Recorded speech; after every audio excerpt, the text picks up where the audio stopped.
नाज़रीन, हमारे साथ डॉक्टर मुईद पीरज़ादा जो कि गहरी निगाह रखते हैं कौमी और आलमी अमूर पर भी, और एज एन एक्सेस उनकी है इन मामलात पर, उनकी एक्सपर्टीज़ भी है। Thank you very much for your time.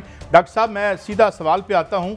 दो तीन पहलू हैं। एक तो ये जो क्या इसके असरात हो सकते हैं, पाकिस्तान की पॉलिसी क्या है, ख़ास तौर पर जब वेस्ट का और रूस का टकराव आ गया तो इसमें हम कैसे मैनेज कर रहे हैं और क्या हमारे पॉलिसी गोल्स हैं? डॉक्टर साहब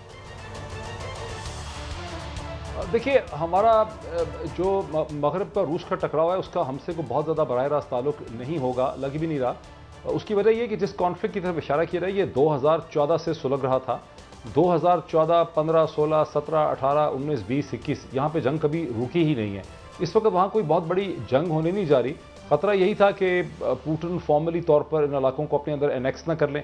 उस खींचातानी में उसने एनेक्स कर लिया है। वहाँ एक लार्जर पॉलिटिक्स है, हो सकता है कुछ अरसे के बाद वहाँ रेफरेंडम हो जाए। तो मगरब का नज़ला जो है वो हमारे पर नहीं गिरेगा, ये तासुर जो है वो सही नहीं है। हमें जिस चीज़ का बहुत ज़्यादा खतरा है और जिसका हमें नुकसान हो सकता है वो ये है कि बैनुल-अक़वामी मंडियों में तेल की जो कीमत है, पाम ऑयल, उसकी क्रूड ऑयल की, उसमें जो बहुत तेज़ी से इजाफा हुआ है कि वो $100 ब्रेड पे पहुंच गई है, ब्रेंट की प्राइस, और अगले चंद दिनों में कहा जा रहा है कि $110 तक पहुंच सकती है। इसका हमें बड़ा शदीद नुकसान हो सकता है। इस जंग का और अमेरिका और रूस के दरमियान की टेंशंस का हमें इतना फ़र्क नहीं पड़ेगा। मगर डॉक्टर साहब, ये जो पीएम साहब का दौरा है, ख़ास तौर पर इस बैकड्रॉप में भी देखें कि जो उनके खिलाफ यहाँ पे इधर चल रहा है, तो वो उस दौरे के क्या मकासद हैं? देखिए, दौरे के मकासद बड़े खालिसन स्ट्रेटेजिक नेचर के हैं। इस दौरे का पाकिस्तान की डोमेस्टिक पॉलिटिक्स से, ये खुद इमरान खान से इतना ताल्लुक नहीं है। इसका ताल्लुक पाकिस्तान के खारजा ताल्लुकात से, पाकिस्तान के स्ट्रेटेजिक इंटरेस्ट से, पाकिस्तान की इस्टेब्लिशमेंट की पोजीशन से और दुनिया के बदलते हुए हालात से। पाकिस्तान तकरीबन 15 बरस से कोशिश कर रहा है कि वो रूस के करीब हो सके। रूस भी कोशिश कर रहा है कि दोनों ममालिक के दरमियान ट्रस्ट में इजाफा हो।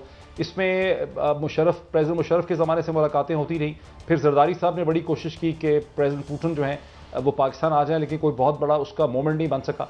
इस वक्त एक पाक स्ट्रीम गैस पाइपलाइन है जिसके हवाले से प्रेसिडेंट पुतिन ने वर्बली प्रॉमिस किया हुआ है इमरान खान को कि वो पाकिस्तान का विजिट कर सकते हैं। अगर इसकी डील थ्रू हो जाए तो वो साल के इख्तिताम में पाकिस्तान का विजिट जो है वो कर सकते हैं। जो खुद प्राइम मिनिस्टर का बायलैटरल विजिट इस वक्त हम देख रहे हैं, ये पहले जून 2020 में होना था, लेकिन पेंडेमिक के जो नए SOP आए अक्रॉस यूरोप, उसकी वजह से मुमकिन नहीं हो सका। फिर SCO में दोनों की एक बायलैटरल मीटिंग रखी गई थी पीटर्सबर्ग में, लेकिन वहाँ पर भी वो मीटिंग नहीं हो सकी 2020 और 21 के शुरू में। तो अब इस वक्त कोई तकरीबन 1.5 माह पहले, जनवरी के दूसरे हफ्ते में ये डेट जो है ये डिसाइड हो गई थी।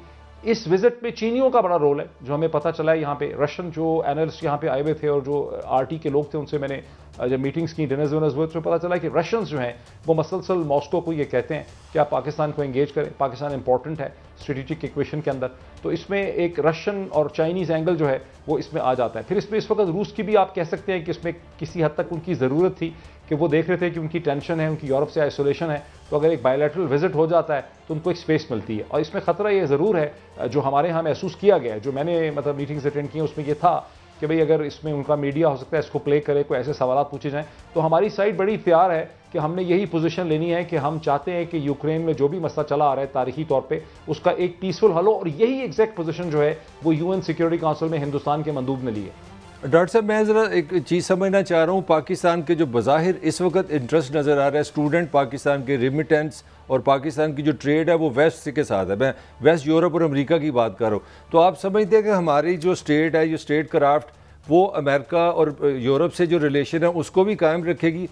पहला ये सवाल। दूसरा सवाल ये कि हम रूस की तरफ जा रहे हैं, हम क्या इसके लिए किसके लिए जा रहे हैं? आप क्या देख रहे हैं, कहाँ पे दोनों के लिए विन विन बनती है, रूस और पाकिस्तान के लिए?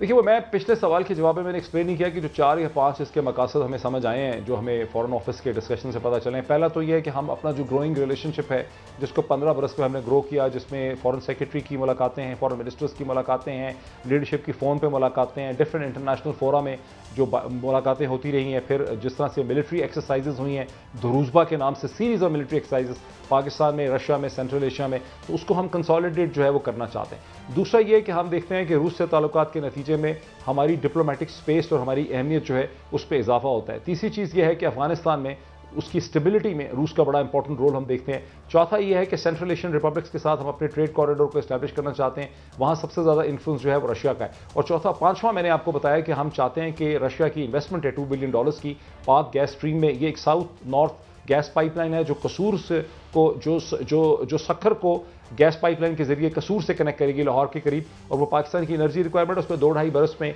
बहुत ज़्यादा नेगोशिएशंस हुई हैं, उसमें रेट ऑफ इंटरेस्ट वगैरह वो ज़्यादा चाहते थे, वो कम हो गया। ये $2 बिलियन की रशियन इन्वेस्टमेंट है और इसके साथ टेक्नोलॉजी ट्रांसफर है, और रशियन कंपनीज जो हैं वो दुनिया की प्रीमियर कंपनीज हैं इन टर्म्स ऑफ गैस जो स्ट्रक्चर ट्रांसफर है। तो ये सब चीज़ें हमारे इसमें कंसर्न है। ये कोई अमेरिका के, ये हिंदुस्तान के खिलाफ नहीं है। हमें अच्छी तरह से इसका अंदाजा है कि हिंदुस्तान के रूस में बहुत अच्छे ताल्लुकात हैं। हम अगर कोई चीज़ एक्सपेक्ट करते हैं तो ये कि रशिया जो है वो हमारे हिंदुस्तान से टेंशन में कमी कर दे, लेकिन ये कोई एंटी रशिया एंटी इंडिया भी नहीं है इसमें एलिमेंट। जी भट्टी साहब, आपकी तरफ से। अच्छा डॉक्टर साहब, गुजारिश है कि आप जानते हैं कि अपोजिशन पहले दिन से इमरान खान को सिलेक्टेड कर रही है, लेकिन पहले इस्तीफे देने से निकले, धरने से निकले, पता नहीं क्या करते रहे, नाकाम होते रहे। अब अचानक चंद रोज से अपोजिशन की टॉप लीडरशिप आपस में मुलाकातें कर रही है और अदम एतमाद का दावा कर रही है कि हमारे नंबर गेम पूरे हो चुके हैं।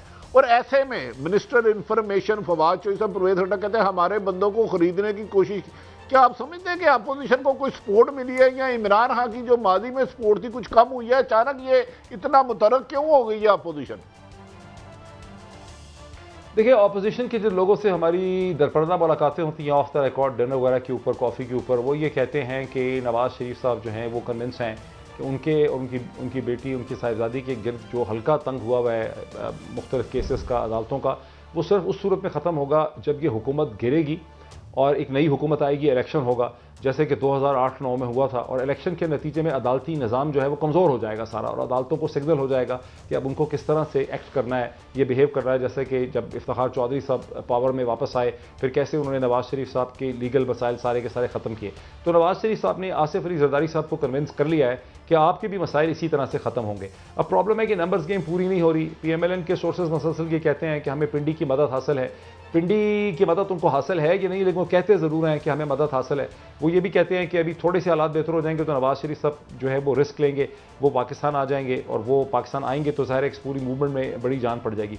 दूसरी तरफ जो हुकूमत के एनालिस्ट हैं, ये जो कैबिनेट मेंबर्स हैं, उनसे जब हम ये बात करते हैं वो कहते हैं नवाज शरीफ साहब रिस्क नहीं लेंगे, वो नहीं आएंगे, और इनको पिंडी की सपोर्ट हासिल नहीं है और ये नंबर्स पूरे नहीं कर सकेंगे। अब जो फवाद चौधरी साहब ने आपकी बात की है, ज़ाहिर उसमें सदाकत हो सकती है, क्योंकि आज की आप मीटिंग्स देखते हैं कि कैसे मौलाना फजल रहमान ने सुबह मुलाकात की चौधरी बरादरान से। अब एक रात को डिनर हो रहा है जिसमें आसिफ अली जरदारी साहब भी होंगे, शहबाज शरीफ साहब भी होंगे, और चौधरी बरादरान को भी उसमें मदद किया गया है, जो लाहौर में जो बहरिया एनक्लेव में रेजिडेंस है बिलावल हाउस की, वहाँ पे, सॉरी बहरिया एनक्लेव कह रहा हूँ, बहरिया टाउन में। तो जाहिर है कि अपोजिशन समझती है कि वो गिरा सकते हैं, लेकिन नंबर्स गेम का मसला, इस्लामाबाद से हमें पता चल रहा है कि नंबर्स पूरे नहीं हो रहे, और ये बार बार मीटिंग्स इसीलिए हो रही। तो आप ये समझते हैं कि ये एक्सरसाइज इन अच्छा डॉक्टर साहब, मैं जरा अपना सवाल आसान कर लेता हूँ। जी भट्टी साहब, आप जैसे साहिब इल्म से कुछ सीखने के लिए, जैसे चेयरमैन सेनेट के खिलाफ अदम एतमाद आया था और उस इमरान खान को वो सपोर्ट हासिल थी, क्या आज भी अगर PM के खिलाफ अदम एतमाद आता है तो इमरान खान को वही सपोर्ट मिलेगी जो चेयरमैन के खिलाफ अदम एतमाद आने पे थी? देखिए भट्टी साहब, हो सकता है कि उनको मिल जाए, ये डिपेंड करता है कि अगर इमरान खान साहब से किसी को कोई कंसेशन चाहिए, कोई उनसे कुछ हासिल करना चाहता है, और जब वो देखें कि मामला बिल्कुल ही बिगड़ गए हैं और एक बिल्कुल सूरत हाल डेवलप हो गई है, तो हो सकता है कि इमरान खान, प्राइम मिनिस्टर इमरान खान वो कंसेशन दे दें जिसको वो वाजे नहीं कर रहे। क्योंकि ये भी एक है कि कुछ क्वार्टर्स ऐसे हैं जिन्हें प्राइम मिनिस्टर इमरान खान से कुछ तवक्कुआत हैं, वो तवक्कुआत पूरी नहीं हो रही, बिकॉज बड़ी एम्बिग्यूटी है कि प्राइम मिनिस्टर इमरान खान ने क्या करना है। तो हो सकता है अगर प्राइम मिनिस्टर इमरान खान वो बात मान लें तो उसके बाद ये दोबारा चीज़ फिजल आउट कर जाए, कमज़ोर पड़ जाए। तो आप कह रहे हैं कि इनिशिएटिव अभी खान साहब के पास ही है, दिस वे और दैट वे? जी बिल्कुल, देखिए ना, मतलब प्राइम मिनिस्टर के पास अपने कार्ड्स हैं और दूसरी साइड अपने कार्ड प्ले कर रही है, तो ये हो सकता है कि अच्छा ये भी है कि जो दूसरी साइड के लोग हैं, जैसे PMLN के लोग हैं, वो ये खतरा महसूस करते हैं, जिसकी तरफ मैंने इशारा किया है कि ये ना हो कि हमें बीच दरिया, मंझधार के दरिया में छोड़ दिया जाए एक दफ़ा फिर। अच्छा, तो ये है जी मलिक साहब। अच्छा, मैं एक आपसे कमेंट चाह रहा हूँ। मुझे लगा कि 3 साल के एक अरसे में जो पहले नवाज शरीफ और जरदारी पे प्रेशर था एहतसाब का, करप्शन का, मुझे ऐसे लगा कि इस हुकूमत की परफॉर्मेंस से उन पर वो प्रेशर ख़त्म हो गया है, मॉरली वो रिवाइव कर गया है। किस तरह आप देखते हैं इस ऑब्जर्वेशन को? देखिए, अच्छा सवाल है।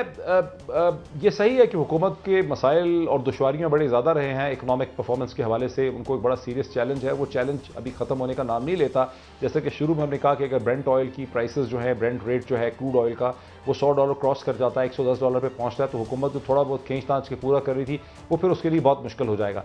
लेकिन दूसरी तरफ ये है कि सिर्फ हुकूमत की परफॉर्मेंस का इशू नहीं है।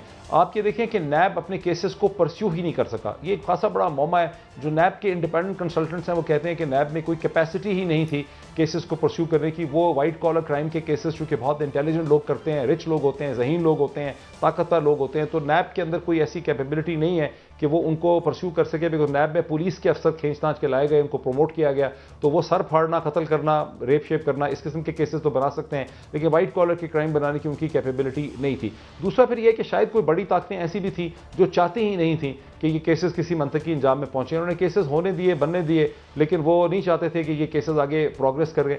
और इस वजह से हुकूमत के हाथ पे तो नैब थी ही नहीं, तो हुकूमत नैब करके शोर ज़रूर मचाती रही, लेकिन इन दी एंड हुकूमत को नैब ने गंदा किया।